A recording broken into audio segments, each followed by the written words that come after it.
This is the time. আর তো আসার সময় টাইমটা দেখিয়েছি। অ্যাটলিস্ট আমরা আমাদের ডেস্টিনেশনে পৌঁছে গেছি গাড়ি স্ট্যান্ড করে। এবার একটু দাঁড়িয়েছি। আমরা এসেছিলাম হচ্ছে মানে এসেছি আরিয়া গাংপুর, যেটা আরামবাগের একটু আগে যত সম্ভব, কারণ আমি বোর্ড দেখে যেটা আসছিলাম। আর এখানে না মানে এটা একটা রাবড়ি গ্রাম, যেখানে রাবড়ি তৈরি হয় খুব ভালো।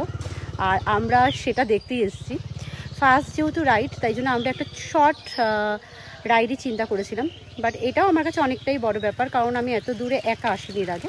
তো আজকে আসতে পেরে তো আমার তো খুব ভালো লাগছে। আমি তো খুব এক্সাইটেড, মানে অনেক দিন বাদে আমার একটা এরকম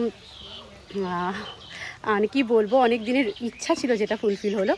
তো চলো বাকি গ্রামটা তোমাদের একটুখানি শেয়ার করি। দেখো এই যে বাকি দুজন গল্প করছেন। আমি বললাম এর মধ্যে যে ব্ল্যাক টি শার্ট যে পরে আছে সে আমার মানে অনেক দিনের ফ্রেন্ড, ফেসবুক ফ্রেন্ড।